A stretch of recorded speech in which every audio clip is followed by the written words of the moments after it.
राजस्थान का सीकर जिला।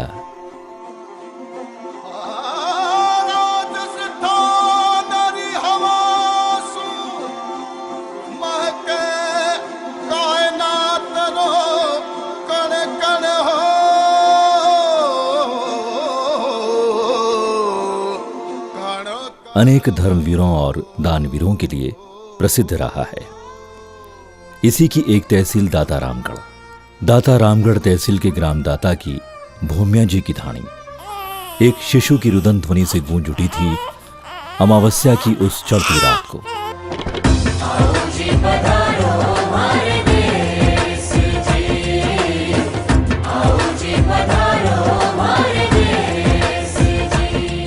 वैसे तो रोना अमावस्या और रात अमंगल के ही आभास देते हैं, लेकिन 22 अक्टूबर सन 1947 को रात 8:30 बजे का समय रहा होगा, जब धाणी में पुण्यमयी ममतामयी माँ धापूबाई और पिता गंगाराम जी कुमावत का घर दीपावली की खुशियों से भर उठा।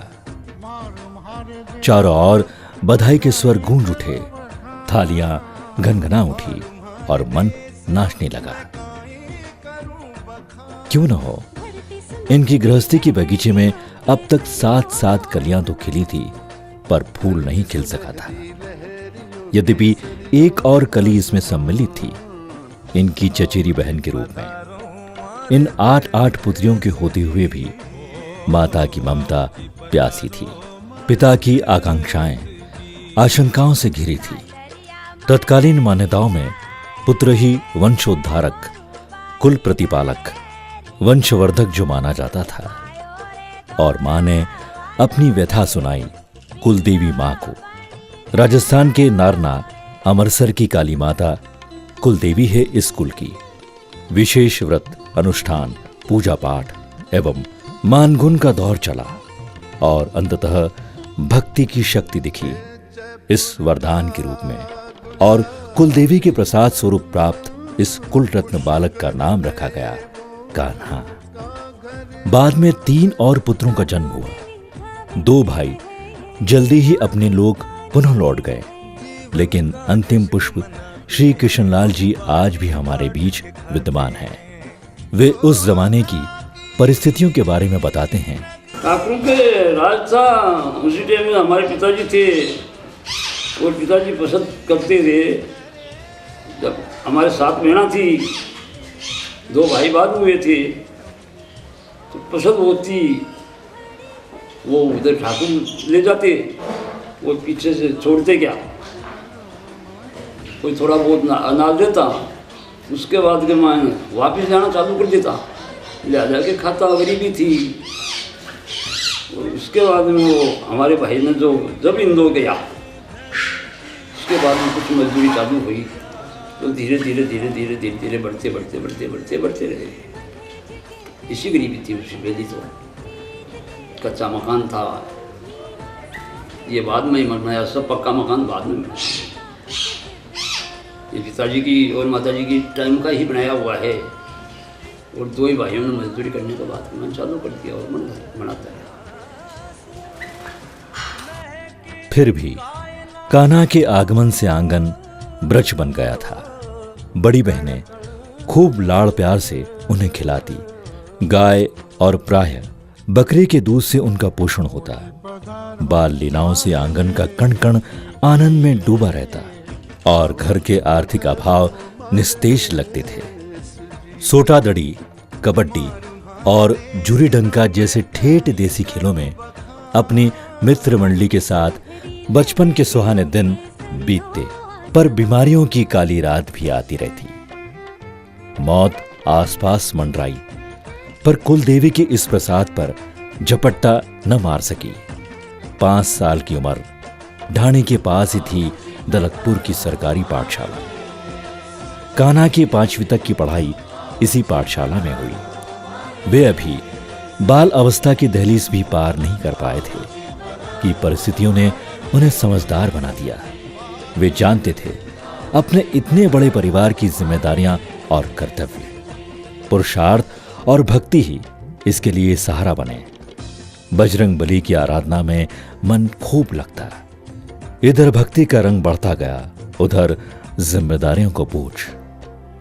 किशोर अवस्था जीवन के रंगीन सपने देखने की उम्र होती है, लेकिन कान्हा के जीवन में ये समस्याओं की पोटली सिर पर धरे जीवन की सच्चाइयों के साथ दस्तक दे रही थी। जन्मग्राम छूटा, बचपन और खेल छूटे। बड़ी बहन शांति देवी और जीजाजी श्री लादूराम जी के साथ आ गए इंदौर महानगरी में। राजस्थान की धरती का ये बिरवा अब अहिल्या नगरी में मालवा की माटी में जड़े जमाने का प्रयत्न कर रहा था। जीवन संघर्ष के साथ भक्ति भी बढ़ती रही। कहते हैं कि गुरु बिना ज्ञान नहीं। भक्ति की नौका भावों के सागर में गहरी और गहरी प्रवेश कर रही थी, लेकिन संसार के भंवर जालों में फंसकर भटक न जाए, इसी की चिंता करते हुए परमात्मा ने उन्हें गुरु रूपी कर्णधार जयपुर धाम के वरिष्ठ संत पूज्य सरजूदास जी महाराज से इंदौर में ही मिलवा दिया। इनसे गुरु मंत्र पा उनका आध्यात्मिक संसार भी सनाथ हो गया। समय ने करवट बदली और आकस्मिक परिस्थितियों के कारण जीवन यात्रा बढ़ चली राजस्थान को। 10 वर्षों तक इनके काम के साथ भक्ति और साधना देख राजस्थान कोटा सांगलिया के लोग इन्हें पुजारी जी और भगत जी के नाम से संबोधित कर पुकारने लगे थे। अब ब्रह्मचर्य आश्रम से गृहस्थ आश्रम में प्रवेश का पड़ाव चला था। कोछोर के श्री लच्छाराम जी का प्रतिष्ठित परिवार अपनी पुत्री छिगनी बाई को इनकी सहधर्मिणी बनाने को तैयार हुआ। गरीबी ही, बहुत ही गरीबी ही देना पड़ी तो पत वो कम कुमावा लगे जन्म ही हो वो कुमावा लगे जन्म सुप्पा वाला गया बापड़ा। असल की मैं यहाँ आता तो यहाँ आने के बाद के मायने भी काम में जुट जाता। खेती का काम दोनों भाई करते हैं, ऐसा हमारा गुजारा चल जाता था। कान्हा किशन की जोड़ी कृष्ण बलराम की जोड़ी की तरह बन चुकी थी। समय ने एक और करवट बदली और छोटे जीजाजी नारायण जी के साथ फिर इंदौर आए।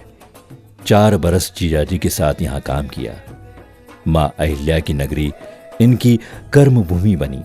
500 की मतलब 5-5 की एक गड्डी दी थी भाई कन्हैयालाल जी को। उनने बोला था कन्हैयालाल जी को, तुम्हारा बाप भी कभी गड्डी देखी थी क्या? ऐसा बोलने पे और उनको ऐसा चिड़चिड़ा हुआ कि जा सड़े अब तो गड्डी देख के ही बताऊंगा, तुम क्या गड्डी के लिए बोल रहे हो, अब तो गड्डी तुमको दिखा के ही बताऊंगा। इससे ऐसा करके वो फिर वहाँ ठेकेदारी चालू की थी। वो ठेकेदारी जब चालू की थी जब 1000 रुपया दूसरा से उधारा देकर चालू की थी। इसके बाद वे निर्माण कार्यों में जुट गए। मकान तो बनाए ही, मकान के मालिकों को भी सदा अपना बनाते चले गए। झूठ पसंद नहीं, डर लगता नहीं, लल्लो चप्पो की आदत नहीं, साफ कहना, सुखी रहना, सामने वाले का नुकसान अपना नुकसान मानना, खरी बानी खरा व्यापार, काम में समझौता नहीं तो नहीं। इनके यही आदर्श आज भी सभी के जीवन की नींव बने हुए हैं। कन्हैयालाल जी के बारे में मुझे ऐसा लगता है कि वो प्रारब्ध से ही कोई संत पुरुष थे। जब से मैं उनसे मिला हूँ हमेशा हंसते हुए, शून्य से एक छोटे से गांव से उठ कर के इतने बड़े परिवार को इंदौर जैसे शहर में ला कर के परिश्रम और ईमानदारी का पाठ पढ़ा कर के उन्होंने शून्य से शिखर तक पहुंचाया। हमेशा हंसते रहने वाले और 6 भाइयों के परिवार को इस रूप में एकजुट रख करके सबको इस परिवार का नाम खूब आगे तक ले जाने वाले सब भाइयों के ऊपर उनका बड़ा वरद हस्त था। मुझे उनके इस हंसमुख चेहरे की, उनकी कर्तव्य और ईमानदारी की आज भी याद आती है और मैं स्मरण करके आत्ममुग्ध होता हूँ। सफलता के इसी पथ पर बढ़ते हुए गृह वाटिका में भंवरलाल, नंदकिशोर, नानूराम, मुकेश, जवाहरलाल और मनोज जैसे पुत्र रत्न प्रकटे। भतीजी सीता भी जन्म से पुत्रीवत साथ रही। कर्तव्य ही नहीं, संस्कारों के प्रति भी वो उतने ही जागरूक थे। इंदौर में अपना घर बन जाने के बाद उनकी हार्दिक इच्छा थी कि अपने पूज्य पिताश्री गंगाराम जी की चरण धूलि इस नवीन आवास में अवश्य गिरे। इसीलिए वृद्ध होने पर भी वे पिताजी को अपने साथ इंदौर लाए और इस बात का संतोष प्राप्त कर सके कि अत्यंत अभावों में उन्हें पालने वाले को अपने पुरुषार्थ से संचित सुख का अनुभव करा सके। पिता सीख ने बच्चों को खरा सोना बनाया, उच्च आदर्श दिए और सिखाया कर्म से प्रेम करना। समाज सेवा बच्चों के जीवन का स्वभाव बने और ईश्वर भक्ति प्राण, और वे इसमें सफल अभिभावक सिद्ध हुए।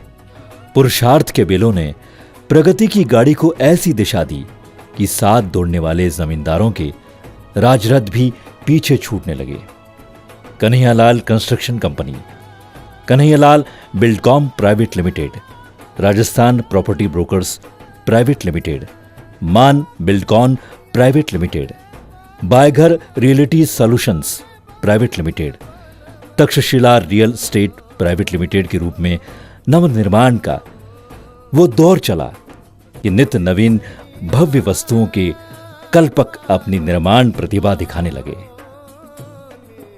राह सुगम हो चली, गाड़ी ने गति पकड़ ली तो धीरे धीरे से बागडोर पुत्रों के सुयोग्य हाथों में थमा दी और स्वयं पीछे जा बैठे मार्गदर्शक, प्रोत्साहनकर्ता और आशीर्वाद दाता के रूप में अब उनकी कीर्ति पताका पुत्रों के ध्वज दंडों पर नए आकाश छू रही थी। इसके अलावा मेरे पिताजी ने हमेशा किसी पे भी आंख बंद करके भरोसा करा है। मेरे पिताजी ने पूरी बागडोर 20 साल की उम्र में मेरे हाथ में दे दी थी, जबकि जब वो बागडोर मेरे हाथ में दी थी उस समय किसी भी भाई की शादी नहीं हुई थी, लेकिन उनको भगवान पे इतना भरोसा था कि उनके बच्चे या भगवान उनके साथ कभी भी गलत नहीं कर सकते हैं, और उसी का नतीजा है जिसके कारण आज हम सब वही सही दिशा में चल रहे हैं और अच्छी जगह पे खड़े हो पाए हैं।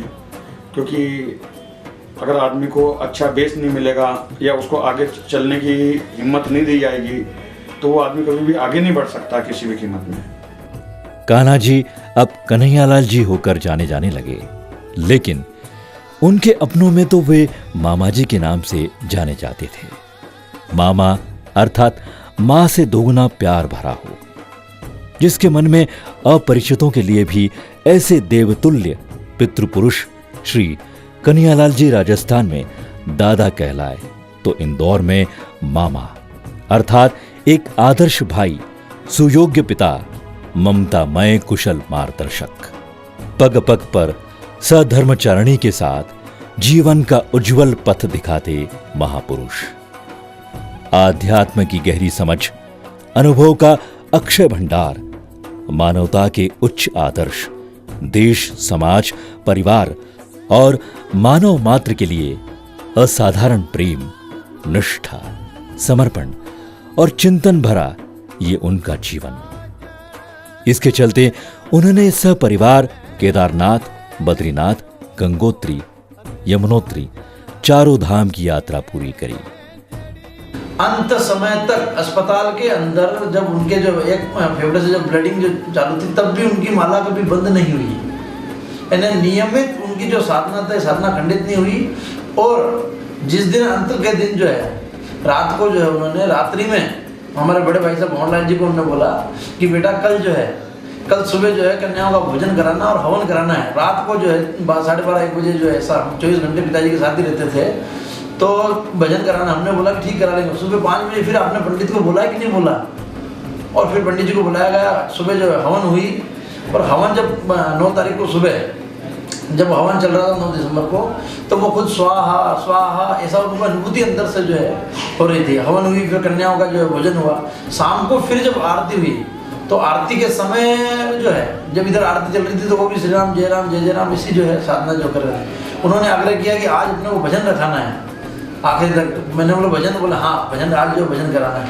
और आपको अचंभव होगा कि ऐसी परिस्थिति में कि जब हॉल में भजन चल रहे थे, वो भी उधर भजन जो दोहरा रहे थे, धीरे धीरे जब भजन आगे बढ़ रहे थे तो मैं आपको अपने आप में सौभाग्य महसूस करता हूँ। उस भजनों की ढोलक जो है मैंने बजाई है। मुझे ढोलक बजाना नहीं आती, पर उनके आग्रह पर, उस दिन सबको नहीं बुलाया था भजन में, सिर्फ कि उनको भजन सुनाना एक दृष्टि से मैं ढोलक बजा रहा था।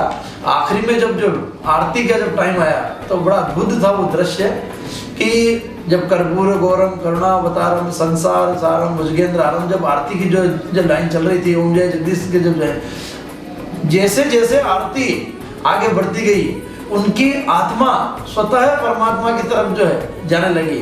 और जैसे आरती पूरी होकर प्रसाद बटाई था कि कुछ लोग जो है बाहर खड़े थे, कुछ हम अंदर जो हॉल में बैठे बैठे जो चर्चा कर रहे थे, कुछ लोग जो गाड़ी में बैठे होंगे। और इतनी देर में अंदर से हमारे बड़े भाई साहब ने बोला नानू जल्दी आ अंदर आ। कुछ मैंने देखा तो पिताजी की आत्मा जो है वो परमात्मा में जो है विलीन जो है, जो श्वास जो चल रही थी, जो मशीनें उनको लगी हुई थी, उन सब मशीनों ने जवाब दे दिया है।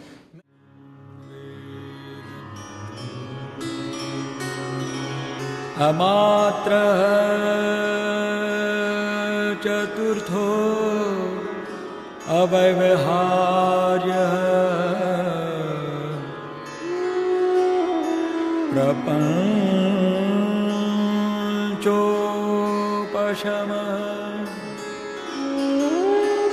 शिवो अद्वैत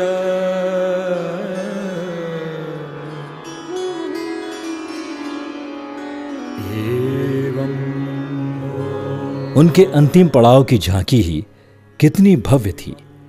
पुत्र पौत्र को ही तैयार नहीं किया, बल्कि परंपरा से घूंघट की मर्यादा में पल रही बहुओं को भी अपने से मुक्त संवाद करने की छूट दे दी। निरंतर भक्ति की लो तेज होती जा रही थी। कर्क रोग यमराज का वाहन बन आकर रुका हुआ था। आत्मा पुकार उठी थी, कर्पूर गौरम करुणावतारम संसार सारम भुजगेंद्र हारम। कौन कहता है? वो मृत्यु थी। वो तो प्राण दीप से की गई महामृत्युंजय की कर्पूर आरती थी। वे सन्यासी नहीं होकर भी विरक्त थे। उनका वेश साधुओं का न होकर भी हृदय संत का था। ज्ञान का, भक्ति का, अनुभवों का और दायित्व बोध का। ये मूर्ति मंत्र स्वरूप को अपना सर्वस्व शिवार्पण मस्तु कर 9 दिसंबर सन 2011 को विलीन हुआ पर ब्रह्म में।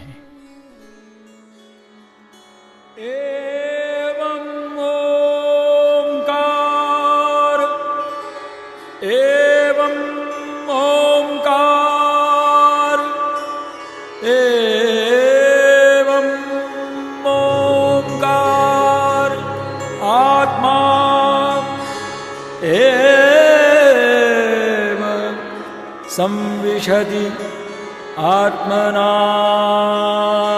आत्मा